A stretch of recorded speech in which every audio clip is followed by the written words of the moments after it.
एक गीत इन्होंने तो न जाने इधर उधर दो बैठा लिए, वो इधर खींच रहा वो इधर खींच रहा। एक गीत आपके सामने, और दादा आप आ जाओ कुर्सी पे, आप आ जाओ, आप ही आ जाओ और धुन बजाओगे मां साहब। मुझे लोग कहते हैं कदमों की धुन।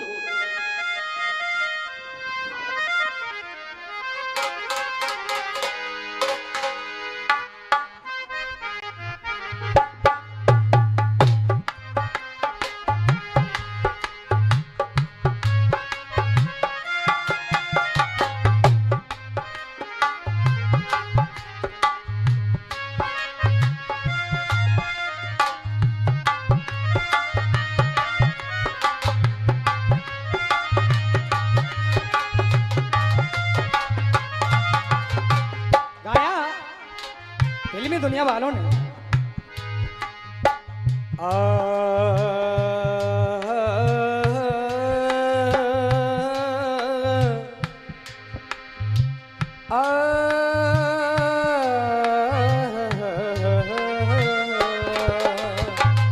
मुझे लोग कहते हैं, मुझे लोग कहते हैं कदमों की धूल, मुझे लोग कहते हैं कदमों की धूल।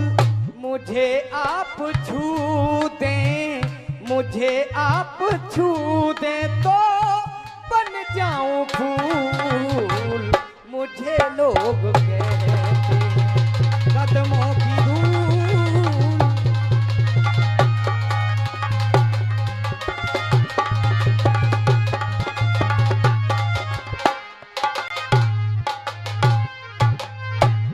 इन्होंने गाया, बीच में औरत एक पल्ली तरफ से कह रहा ये मेरी है वो मेरी है। जनता की समझ में आया ना आया, गाने का ढंग अपना अपना अलग होता है। ये मंच धार्मिक है तो गीत भी मैं धार्मिक गा रहा हूं। कबीर दास के मंडली में एक लोई नाम की स्त्री रहती थी, पत्नी दोनों ही सेवा करते थे। लोई बहुत खूबसूरत थी। अगर कोई भी कबीर दास से दीक्षा लेने आता तो पहले लोई की परीक्षा से गुजरना पड़ता, और अगर लोई मना कर देती कि इसका चाल चरित्र चेहरा अभी ठीक नहीं है तो उसको कबीर दास दीक्षा नहीं देते। और अगर लोई राइट कर देती तो कबीर दास देते। इस लोई के घर एक बार 7-8 महात्मा आए और उन्होंने कहा बेटी तेरे ही घर भोजन करेंगे और रात को विश्राम भी यही होगा। अब दुखियारी ने कहा कि मेरे घर में तो इतना भी अन्न का दाना नहीं है कि मैं संतों की सेवा कर सकूं। तो ये लाला है, हाँ। लाला के पास गई और लाला से कहा लाला मुझे 8-10 आदमियों का राशन दे दो, मेरे घर में संत आए हैं, मैं उनका भोजन करा करके आपको मैं जो धन बनेगा वो वापस कर दूंगी। लाला ने कहा पैसे लाई है? बोले पैसे नहीं है। तो लाला बोले फिर ऐसे नहीं है, पैसे नहीं है तो ऐसे नहीं है। तो उन्होंने कहा लाला मेरे घर संत भूखे रह जाएंगे। तो बोले बर्तन गिरवी रख। तो उन्होंने कहा बर्तन में रख दूंगी तो भोजन किस में कराऊंगी, मेरे पास तो कुछ रखने को है नहीं। तो लाला ने कहा तेरी निगाह नहीं है, तेरे पास एक चीज है। क्या? जिसे तू गिरवी रख करके 10 आदमियों का, क्या तू चाहे तो 100 आदमियों के भोजन की व्यवस्था कर सकता हूं मैं। कौन सी चीज है?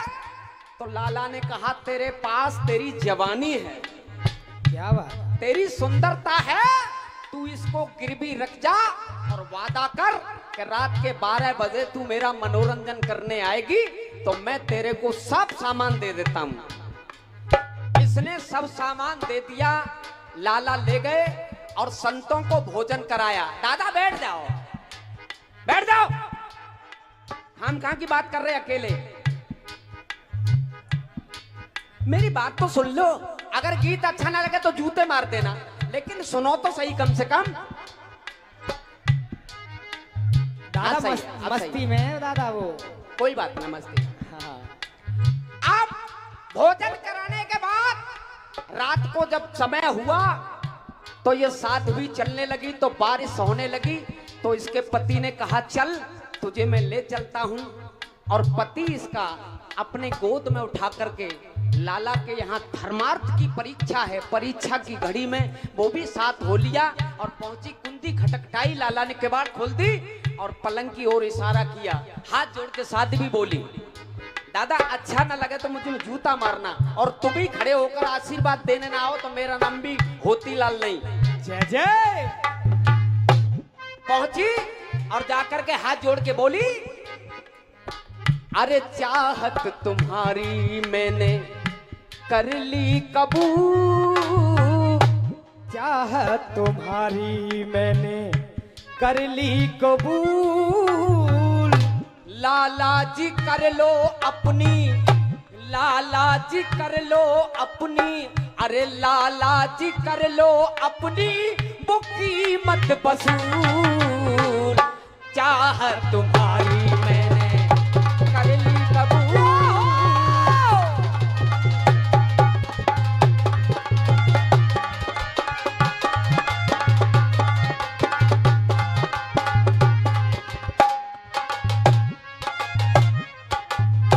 और लाला अरे जगत के पिया से,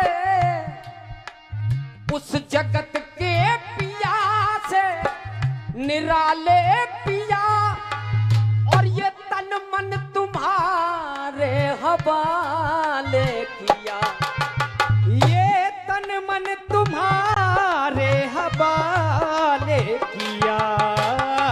और दादा कह रही है साध्वी अरे आशिकी की सेजों पे, आशिकी की सेजों पे, आशिकी की सेजों पे ये पूजा का फूल। तो लाला जी कर लो अपनी कीमत वसूल, लाला जी कर लो अपनी कीमत वसूल।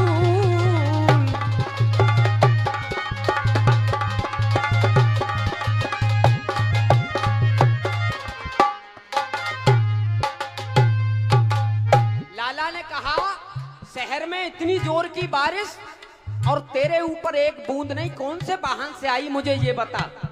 लाला ने कहा कि भीगे बिन परिंदों के और बच्चे पर नहीं, एक भीगे बिन परिंदों के बच्चे पर नहीं, अरे पर भीगी तेरे पामों की महाबर नहीं, पर भीगी तेरे पाँव की माँ पर नहीं। परसा में भी लग रही तेरे, परसा में भी लग रही तेरे पामों में धूल। और वो कह रही है कि लाला जी कर लो अपनी ये कीमत वसूल।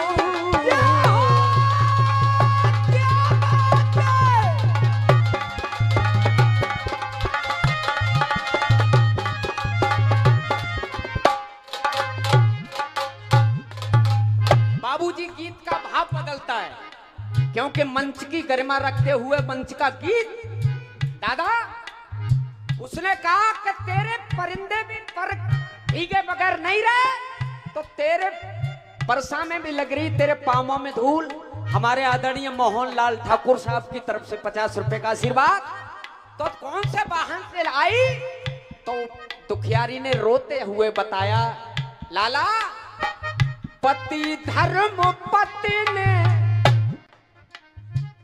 पति धर्म पति ने सिखाए मुझे, पति धर्म पति ने सिखाए मुझे, अरे कोई धर के कंधे पे लाए मुझे, अरे वो ही धर के कंधे पे लाए मुझे। मेरे पति ही मुझे लाए हैं क्योंकि संतों के भोजन में उन्होंने भी पुण्य कमाया। विश्वास पति पत्नी के, विश्वास पति पत्नी के जीवन का मूल। और जैसे ही कहा कि पति धर्म पत्नी सिखाए मुझे, बोई धर के कंधे पर लाए मुझे, तो लाला शेष से उठ के खड़ा हो गया और भगवान की तस्वीर देखकर बोला, है प्यारी, ऐ दुनिया को बनाने वाले कन्हैया, अब मेरी समझ में आया कि तैने मुझे औलाद क्यों नहीं दी। जय जय। क्योंकि मेरा पत्थर का कलेजा रहा। ऐसी सादगी की सुंदरता पर, भक्ति मति पर, साधुता पर मैंने नियत खराब की है। हे परमात्मा, तू मुझे जो दंड दे देना, लेकिन बेटी तुझे तो मैं प्रणाम करता हूँ। क्या बात है। लेकिन उस पति को बुला, उसके चरणों में तो गिर के मैं साष्टांग प्रणाम करूंगा। जय जय।